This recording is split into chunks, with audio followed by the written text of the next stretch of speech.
अध्यक्ष महोदय, आज विषय आपल्याला मागण्यावर बोलण्याची या ठिकाणी आपण संधी दिली त्याबद्दल आपले आभार। अध्यक्ष महोदय, या ठिकाणी आज जी चर्चा होती आहे ती बहुजन कल्याण विभागाची चर्चा होत असताना, यावर चर्चा करत असताना काही मुद्दे मी शासनाच्या लक्षात आणून देतोय। अध्यक्ष महोदय, ओबीसी मध्ये या सरकारमध्ये ओबीसीच्या संदर्भात जी काही अनवस्था दिसते आहे, कारण महाज्योतीमध्ये जो बजेट असायला पाहिजे त्या बजेटचा उल्लेख या ठिकाणी झाला नाही। मागच्या वर्षीच्या तुलनेत 139 कोटी रुपये महाज्योतीला कमी दिले गेलेत। मी या निमित्तानं काही मागण्या करणार आहे। ओबीसीच्या संदर्भात एक खरं म्हणजे ठराव घेण्याची आवश्यकता होती की ज्यामध्ये आता जनगणना सार्वत्रिक जनगणनेमध्ये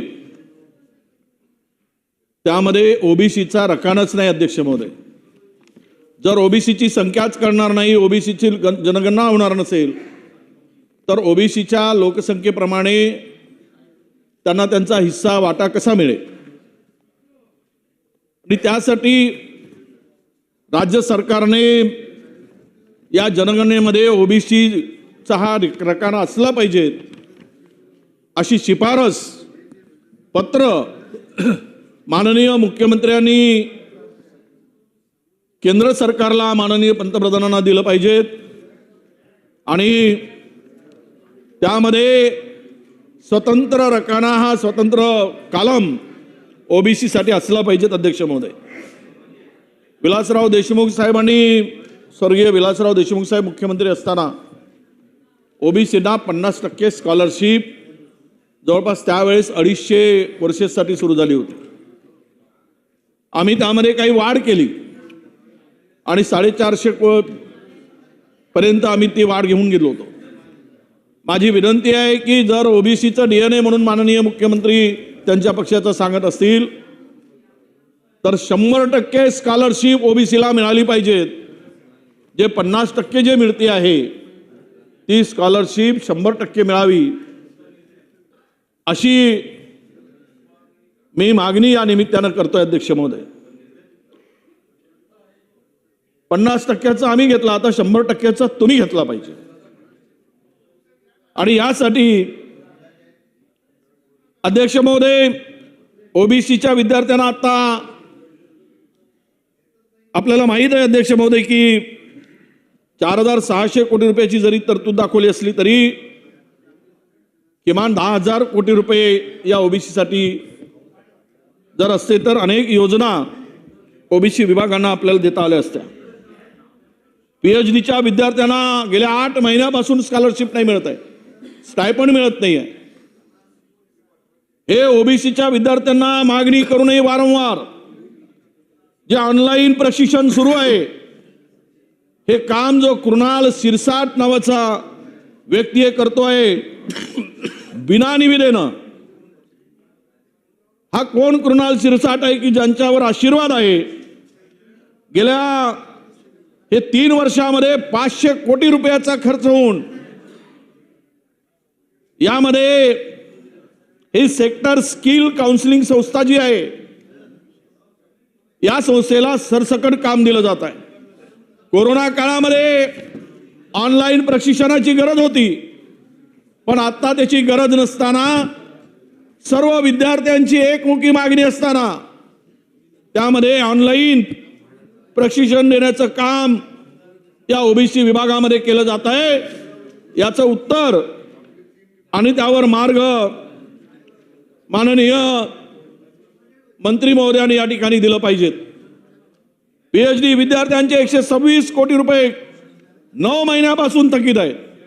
हे विद्यार्थी दारोदार भटकत आहेत अध्यक्ष महोदय, पण त्यासाठी मात्र अजूनही ठोस काही निर्णय त्या निधीच्या संदर्भात अध्यक्ष महोदय केला गेला नाही। मी सांगितलं की 85% विद्यार्थी यामध्ये या ऑनलाईन प्रशिक्षणाकडे पाठ फिरवले आहेत अध्यक्ष महोदय, आणि केवळ 10 ते 12% उपस्थिती ऑनलाईन मध्ये असते। आणि एका विद्यार्थ्याच्या मागे 50,000 ते 1 लाख रुपये आपण खर्च करतो ऑनलाईनवर. या संस्थांचे पोट भरण्यासाठी आहे काय? हे कशासाठी हा सगळा खेळ चालला आहे? याचं उत्तर नक्की आपल्याला मिळेल अशी अपेक्षा अध्यक्ष महोदय. आणि म्हणून मी आपल्याला या माध्यमातून अशी विनंती करतोय अध्यक्ष महोदय. अध्यक्ष महोदय, समाज कल्याणच्या संदर्भात या ठिकाणी अध्यक्ष महोदय डॉक्टर बाबासाहेब आंबेडकर सामाजिक विकास योजनेतून ज्या काही योजना राबवल्या जात आहेत, मी आपल्याकडे लाडकी बहीण म्हणून पाठ थोपटून घेतलं जाते अध्यक्ष महोदय. हे लाडक्या बहिणीसाठी पैसे कुठून दिले जातात? या दिनांक 18 फेब्रुवारी 2026चा जी आर आहे अध्यक्ष महोदय. या जी आर मध्ये स्पष्टपणे लाडक्या बहिणीसाठी जो निधी मिळाला या खात्याला, त्यातील निधी हा जवळपास 350 कोटी रुपयाचा निधी या ठिकाणी लाडक्या बहिणीला दिला जातो. तुम्ही ठोक तरतूद का करत नाही लाडक्या बहिणींच्या योजनेला? मागील वर्षी आदिवासी विभागाचा 39%, 45% सामाजिक न्याय विभागाचा खर्च झाला होता. सामाजिक न्याय विभाग जर या ठिकाणी त्यांच्या लोकसंख्येप्रमाणे जर तरतूद होत असेल तर ही लाडकी बहीण योजनेसाठी ऑक्टोबर 2025च्या महिन्यामध्ये 410 कोटी रुपये हा निधी कसा काढून घेता येतो का? तो जी आर काढून दिलाय. असा निधी वळता करता येतो काय? हे कुठल्या नियमात बसते? कुठल्या कायद्यात बसतं? अशा पद्धतीनं या समाज कल्याण विभागाचा निधी वळवून त्या खात्यामधील दुर्लक्षित, उपेक्षित, दलित, शोषितांचा हक्काचा पैसा तुम्हाला तुमच्या निवडणुका जिंकण्यासाठी लाडक्या बहिणीला देण्यासाठी जर काढला जात असेल ते अत्यंत चुकीचं आहे असं माझं म्हणणं आहे अध्यक्ष महोदय. या निमित्तानं काही मागणी समाज कल्याण मंत्र्यांच्याकडे सामाजिक न्याय मंत्री दिसत नाही, त्यांचे राज्यमंत्रीही नाहीत. आज या खात्यावर चर्चा आहे. बाळासाहेब, आपण म्हणालात की ते येत आहेत, राज्यमंत्री येत आहेत, 40 मंत्री आहेत ना, 40 मंत्री. पण इथे विधानसभेच्या या सभागृहामध्ये या खुर्चीवर त्यांचं आसनच टिकत नाही, त्यांना बसावं असं वाटत नाही. कॅबिन मध्ये जाऊन गप्पा मारून वाटेल ते धंदे करायला तिकडे मोकळे येते. आम्ही एवढा सामाजिक न्यायासारखा विषय, बहुजन कल्याणचा विषय, त्या खात्याचे सचिव नसावेत, त्या खात्याचे मंत्री नसावेत बाळासाहेब, हे योग्य वाटते का आपल्याला? तुम्ही म्हणालात की सामूहिक जबाबदारी, मागण्यावर सामूहिक नसते, त्या खात्याच्या मंत्र्यांनी ती जबाबदारी स्वीकारायची असते. तुम्ही माहिती घ्या, मी जर काही चुकीचं बोलत असेल तर. तुम्ही बोलताना मी त्याचा उल्लेख मी पाहिला. कुठे गेलेत ते मंत्री? काय करतायत? कुठल्या माळ्यावर आहेत बसून? ते कुठल्याही माळ्यावर बसा, 50व्या माळ्यावर बसा, 55व्या माळ्यावर बसा, पण सभागृहाचं गांभीर्य तर घालू नका. आम्ही कोणाकडे मागणी करावी? विपश्यना केंद्र माझ्या मतदारसंघात मंजूर आहे, जवळपास 45 कोटीचं आहे.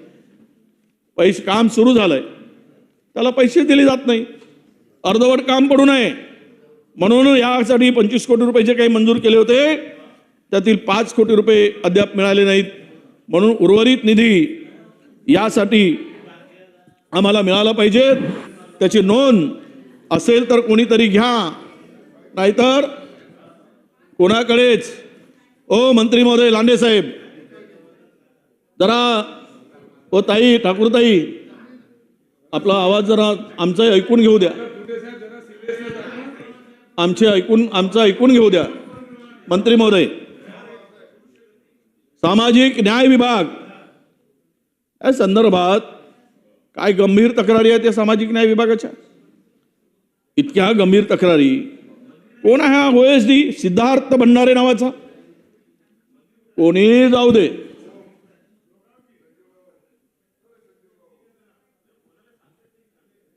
खरं आहे.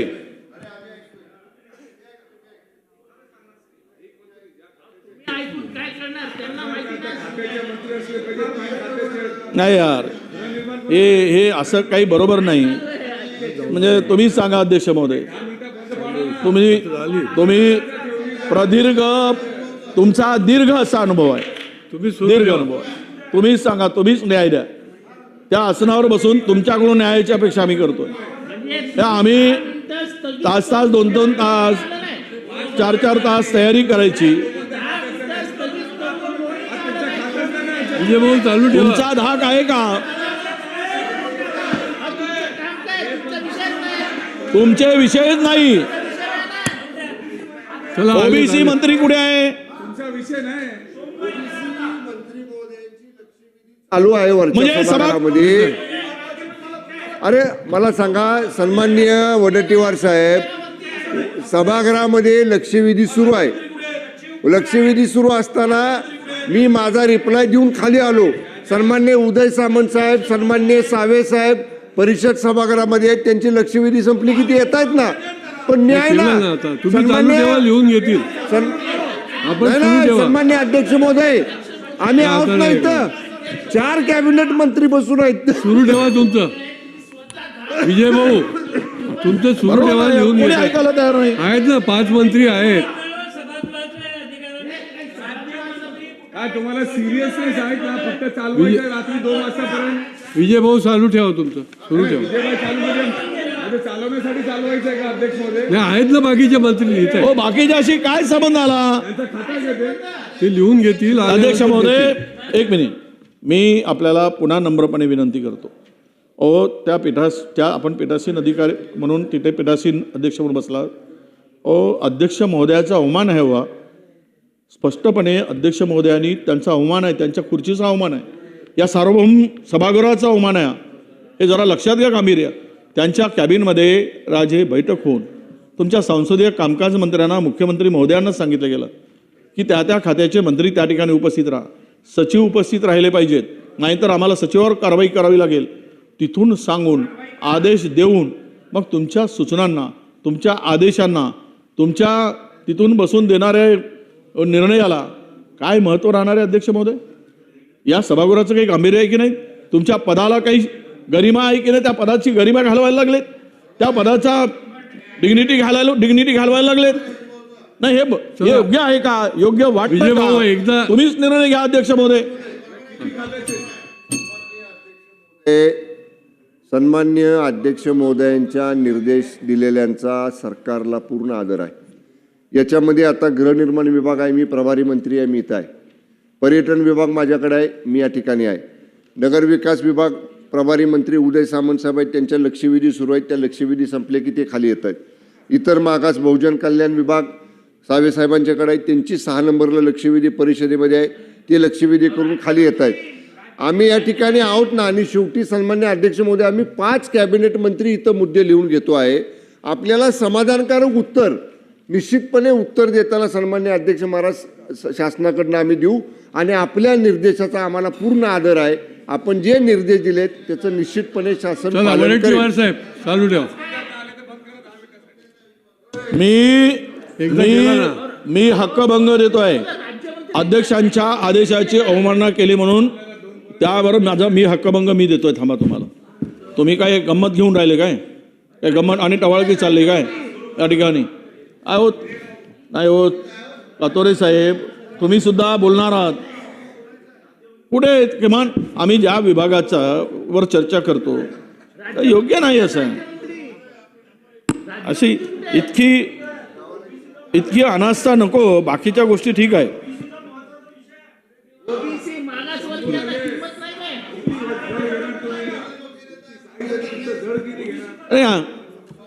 आम्ही काही काल येऊन सभागृहात बसत नाही आहोत. तर आमच्या पण याचा विचार करा, आमच्या सिनियरिटीचा विचार करा. आम्ही गटनेता म्हणून इथे बोलतो आहोत, विरोधी पक्षनेता नाही. विचार मांडायला सुरू करा. काय उपयोग? माननीय मंत्री महोदयांनी सांगितलेले आहे. तिकडे एक तरी आय एस अधिकारी 5 मिनिटांमध्ये येतील बाकीचे. आपण मांडायला तर सुरू करा विचार. जॉईंट सेक्रेटरी लेवलचे उपसचिव दर्जाचे अधिकारी सगळ्या विभागाची गॅलरीमध्ये आहेत. मी स्वतः पाहिलं जाऊन. मी स्वतः पर्यटनचे आहेत, मी सांगतो आपल्याला हाऊसिंगचे आहेत, परत निवडीचे आहेत, तिन्ही विभागाचे आहेत. क्वालिटीवर साहेब मी तुम्ही- मतदान मगाशी हाऊस अर्जन झालं तेव्हा जाऊन हजेरी घेतली तुम्ही सुरू अधिकाऱ्यांची. करावं, कुठल्या असं कुठल्या नका करू. विभागाचे अधिकारी आहेत आहेत ओबीसी ना, पण कल्याणचे दिसायला. आहेत. नाही माननीय मंत्री महोदयांनी आपल्याला सांगितलंय की 2 मंत्री लक्षवेधीमध्ये बिझी आहेत, ते आता येतील 5 मिनिटामध्ये. तोपर्यंत ते लिहित आहेत. सभागृह चालवा ना. तुम्ही पण सहकार्य करायला पाहिजे. तुम्ही सहकार्य करायला अहो, पाहिजे. आम्ही सहकार्यच करतो. सुरू करा ना. आम्ही सहकार्य करत आलो. आता आम्ही एकदा स्थगित केलं ना. अध्यक्ष महोदय तुम्ही स्वतः विचारा ना, राज्यमंत्री हे नवनिर्माण सेनेचे अध्यक्ष अविनाश जाधव यांनी तक्रार दिली. अध्यक्ष महोदय, हे भरत कदम आणि सिद्धार्थ भंडारे नावाचे 2 OSD आणि खाजगी सचिव सामाजिक न्याय विभागांच्या मंत्र्याचे, यामध्ये या संपूर्ण विद्यार्थ्यांच्या वसतिगृहाशी संबंधित कामामध्ये ऑनलाईन टेंडरच्या प्रक्रियेच्या नावाखाली आगाऊ रक्कम घेऊन कामाचे वाटप करत आले असल्याच्या तक्रारी या अविनाश जाधव नावाच्या व्यक्तीने दिल्या. अध्यक्ष महोदय, यामध्ये या मंत्री कार्यालयाचा वापर विविध आमदार, लोकप्रतिनिधी आणि संबंधित व्यक्तींना कामे देताना टक्केवारीची मागणी केली जाते. हे भरत कदम आणि सिद्धार्थ भंडारे अशा प्रकारची तक्रार, गंभीर तक्रार या ठिकाणी प्राप्त झाली. यावर काही चौकशी होणार आहे की नाही, याची चौकशी केली जाणार आहे की नाही. सगळ्या टेंडरमध्ये अशा पद्धतीचा टक्केवारी हे घेतात आणि तुमच्या मंत्र्याला बदनाम करतात. आता कोण कोणाला बदनाम करताय मी सांगत नाही, कोण बदनाम होत आहे सांगायची गरज नाही, पण असे अधिकारी कर्मचारी ठेवून आपण काय साध्य करणार आहात. अध्यक्ष महोदय, शासनाने बघा बार्टी, TRTI, महाज्योती, सारथी आणि RT अमृत या साहित्य संस्था आहेत. अध्यक्ष महोदय, यामध्ये प्रति विद्यार्थी 50,000 रुपये TRTIच्या माध्यमातून परीक्षा घेऊन 100 संस्थांची निवड केली जाते. यामध्ये दरवर्षी त्या रोटेशन पद्धतीनं या संस्था, बार्टी असेल किंवा TRTI असेल किंवा महाज्योती असेल, परीक्षेची जबाबदारी स्वीकारते. परंतु दुर्दैवानं मागील वर्षी डिसेंबर 2000ची बॅच 24च्या मध्ये सुरू झालेली बॅच जी आहे ती 25 मध्ये समाप्त झाली. दुसरी बॅच 2025 मध्ये सुरू होणार अपेक्षित होता. परंतु या बार्टीच्या वारे नावाच्या MDने ही परीक्षाच घेतली नाही. हा काय चाललंय सरकारमध्ये आणि काय मंत्री करताय? कुणासाठी हे सरकार चालवलं जात आहे? परीक्षाच TRTIची परीक्षाच घेतली नाही. त्या बार्टीच्याकडे जबाबदारी होती आणि त्यामुळं यांनी 10 संस्था निवड केल्या आणि त्या संस्थेच्या माध्यमातून बोगस संस्था निर्माण करून केल्यामुळं तुम्हाला एक सांगू अध्यक्ष महोदय, हे परीक्षा न झाल्यामुळं 2025ची बॅचच सुरू झाली नाही आणि 2025ची बॅच सुरू न झाल्यामुळे जवळपास 50,000 विद्यार्थी या योजनेपासून वंचित राहिले. आणि मग ज्या संस्थांची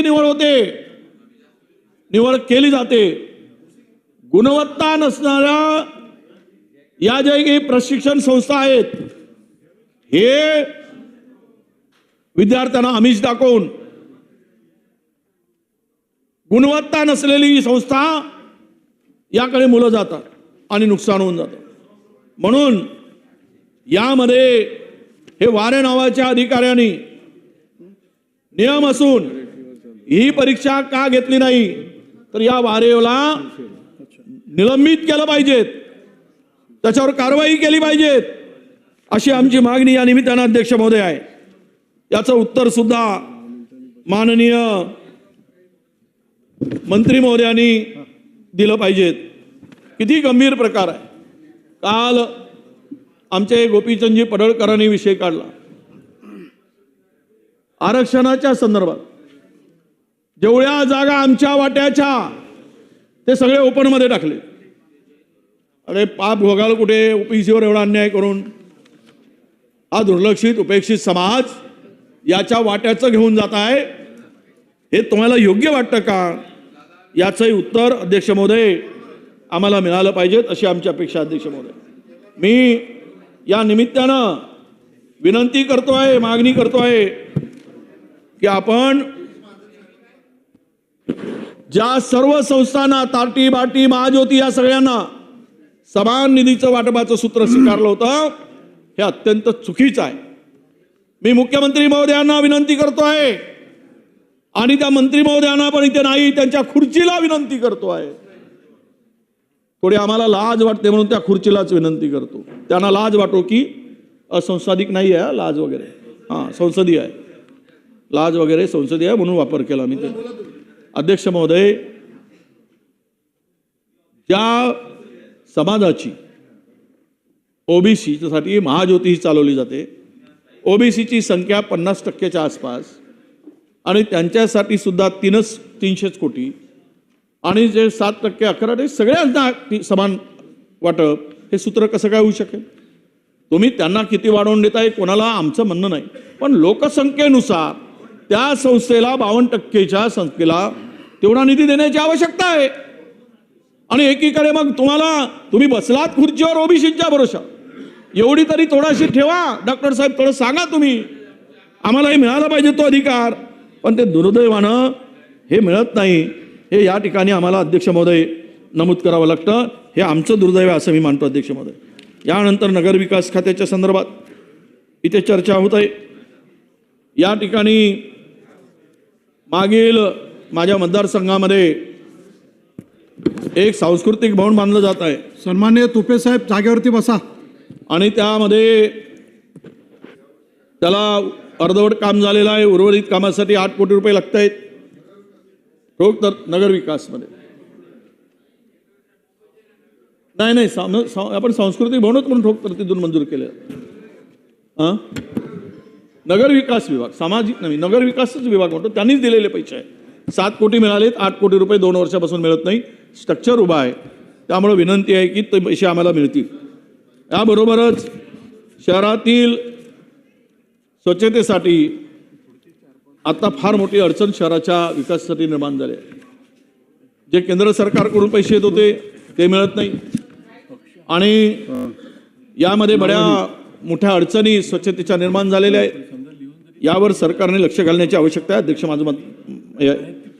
मी आपल्या ठिकाणी काही गोष्टी लक्षात आणून देतो, त्याचा उल्लेख करून त्याचं उत्तर आम्हाला अपेक्षित आहे. अध्यक्ष महोदय, आमच्याकडून ही ब्ल्यू सी बँक्वेट हॉलच्या national association for blind NAB ही संस्था अब्दुल गप्पार खान मार्गावर वरडी येथे आहे. अध्यक्ष महोदय, याला काम हे या भूखंड कशासाठी दिला अध्यक्ष महोदय? हा भूखंड जे दिलं दिव्यांग कल्याणचे कार्य करण्याकरता या संस्थेच्या आवारात. पण या संस्थेने सर्व अटी शर्ती मोडून भूखंड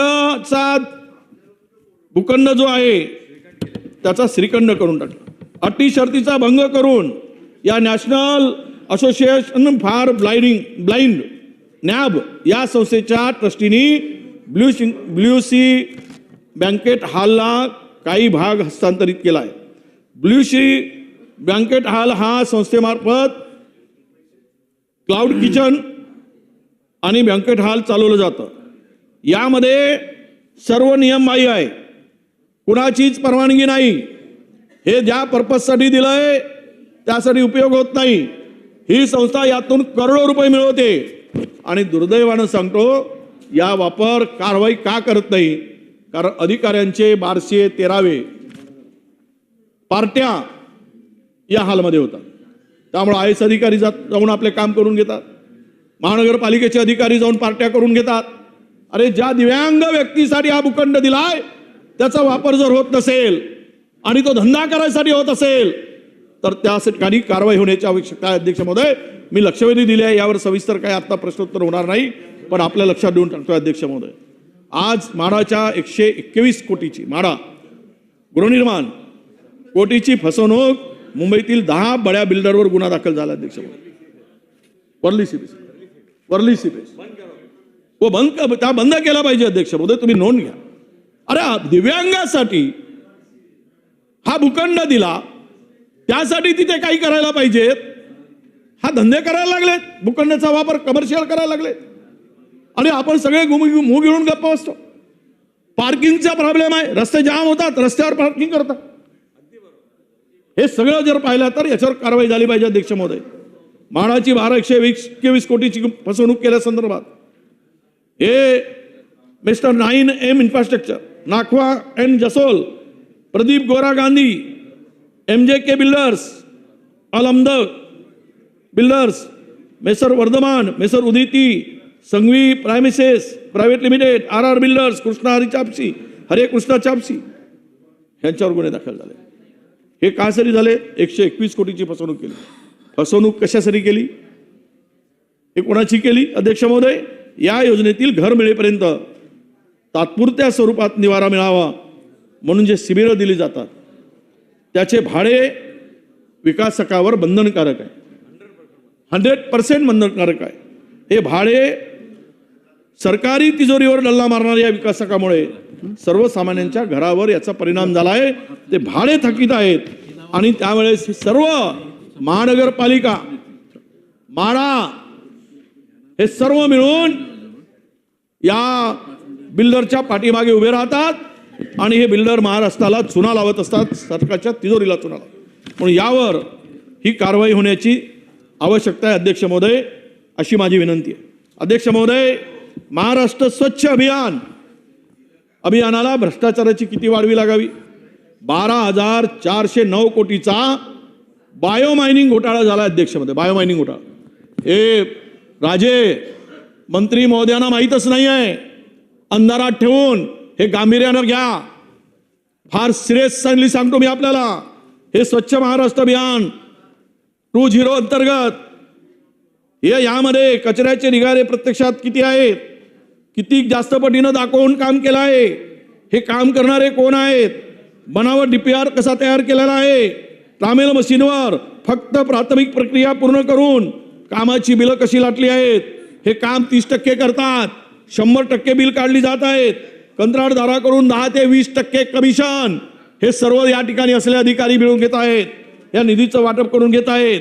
नगरविकास मंत्री महोदयांना विनंती आहे, अक्कलकोट, लातूर, कराड, पाचगणी या शहरात चक्क अधिकाऱ्यांनी स्वतःच्या नातेवाईकाच्या नावाने कंपन्या तयार केल्या, नातेवाईक, आणि तेथून हे सगळं कंत्राट मिळवून काम न करता हा पैसा गबन केला अध्यक्ष महोदय. हे जर या निधीचा वापर आपल्या स्वच्छतेसाठी होत नसेल, हे अधिकाऱ्यांच्या घशात घालण्यासाठी होत असेल, मी त्या अधिकाऱ्यांचे नावं पण आणलेत अध्यक्ष महोदय. एवढा मोठा भ्रष्टाचार करू शकतात आणि यामध्ये सरकारची काहीच भूमिका नाही. हे स्वच्छ महाराष्ट्राच्या नावाखाली तिजोरी स्वच्छ कोण करतायत, यावर कारवाई होणार की नाही? मंत्री महोदयांनी यावर चौकशी लावली पाहिजेत, SIT चौकशी केली पाहिजेत आणि ही यामध्ये कारवाई केली पाहिजेत अशी आमची मागणी आहे अध्यक्ष महोदय. अध्यक्ष महोदय, अनेक प्रश्न या ठिकाणी निर्माण होत आहेत अध्यक्ष महोदय. आपल्याला या ठिकाणी सांगताना जे मतदारसंघातील प्रश्न तर आहेच, पण आपल्याला एक मोठं प्रकरण किती मोठं असावं. मी अमीन भाई और आप मुंबई के हो, किधर है आप? उधर बैठे. वरळी मुंबई येथील आशिष भाई, वरळी मुंबई येथील हार्मस हाऊसिंग पुनर्विकास प्रकल्प आहे. आपण मंत्री आहात म्हणून सांगतोय, आहे त्यांचा. यामध्ये मी महाराष्ट्राचा आमदार, कुठे गेले ते, कुठे बसले, बोलता गेले, बरं जाऊ. असं आहे की मी मला महाराष्ट्राचेच प्रश्न मांडावे लागतात, कारण आता पक्षांनी पण माझ्यावर थोडी जबाबदारी दिली, त्यामुळे त्यांना भान. चला, हे हार्मस हाऊसिंग पुनर्विकास प्रकल्प जो आहे अध्यक्ष महोदय, हा प्रकल्प MS कार्प इन्स्टेट private limited, Shri Naman residency private limited यांच्याकडून DPR 2034च्या नियम 3312A आणि B अंतर्गत राबवला जात आहे. 20/6/2025च्या सुधारित अहवालानुसार licensing services LS messrs Talati and partners LLP यांनी बृहन्मुंबई महापालिकेला सादर केलेल्या फाईल क्रमांक E/B 4395 GSA सब अभियंता BPCT ऍक्ट आणि सह अभियंता BPCT 5 यांनी मान्यता दिली आहे. या अहवालात PAP दाव्याची टप्प्याटप्प्याने वाढ दाखवली असून सुरुवातीला 17 PAP संख्या होती, ती वाढ दाखवून किती करावी? 17ची किती करावी? 17चे 25 करावी. या महाभागाने 17ची 76 केली, 76. आणि यामध्ये मोठ्या प्रमाणात नियमाचं उल्लंघन आहे. 3312 आहे आणि B मध्ये 33(3) अंतर्गत मिळणाऱ्या प्रोत्साहनात्मक आणि पंजिबल FSI लाभाचा समावेश आहे. परंतु 76 PAP पैकी कोणत्याही PAPचे अंतिम NOCला मान्यता देण्यात आली नाही. तरी या नमुन्याने एक यावर सेलिट जी झाली, एक फ्लॅट 250 कोटी रुपयाला विकलाय. 250 कोटी रुपयाला. हा FSIचा दुरुपयोग करून सरकारची तिजोरी लुटून अतिरिक्त FSI घेऊन 250 कोटी रुपयाला एक फ्लॅट विकला गेला. आणि सर्व झोपून आहे, काहीच त्यांच्यावर पत्ता लागत नाही, माहिती नाही. आणि म्हणून अशा हार्मन्स हाऊस पुनर्विकास प्रकल्पाच्या या नमन रेसिडेन्सीचा आहे हा मोठ्या प्रमाणात FSIची अनियमितता झाली आहे. हे सर्व चौकशी केली गेली पाहिजे आणि यांच्यावर कारवाई झाली पाहिजे. अध्यक्ष महोदय, दिव्यांग विद्यार्थ्यांच्या अध्ययनाकरता नॅशनल असोसिएशन फॉर ब्लाइंडचं मी सांगितलं अध्यक्ष महोदय. याबरोबरच गृहनिर्माण विभागाचे काही प्रश्न आहेत. मी फक्त एवढंच या ठिकाणी सांगतोय, मला वेळेचं बंधन नक्की आहे, मला माहिती आहे अध्यक्ष महोदय. माझी विनंती आहे, या 3-4 विभागावर चर्चा करत असताना की मंत्री महोदयांना असेल त्या मंत्री महोदयांना विनंती आहे, नसेल त्यांना नाही. पण आपण एक तर मी पुन्हा रिपीट करतो, OBCसाठी जनगणनेमध्ये स्वतंत्र कालम नाही. कृपा करून महाराष्ट्र शासनाने केंद्र सरकारला विनंती करावी आणि स्वतंत्र कालम या ठिकाणी OBCच्या जनगणनेमध्ये होऊ घातलेल्या त्यामध्ये ठेवावा, अशी माझी एक नम्रपणे विनंती आहे. दुसरी गोष्ट अशी की स्वाधार योजनेसाठी गेल्या अनेक दिवसापासून पैसे मिळत नाहीत. सामाजिक न्यायाचे, बहुजन कल्याण विभागाचे स्वाधार योजना, ज्या मुलांना हॉस्टेलमध्ये परमिशन मिळत नाही, ॲडमिशन मिळत नाही, त्या मुलांसाठी ही योजना आहे. त्या पोरांचे हाल होत आहेत, त्या ठिकाणी आपण लक्ष घालावं. भ्रष्टाचार सामाजिक न्याय विभागात मोठ्या प्रमाणात आहे. याचं कारण असं आहे, सावित्रीबाई फुले शिष्यवृत्ती योजना आहे मुलींसाठी.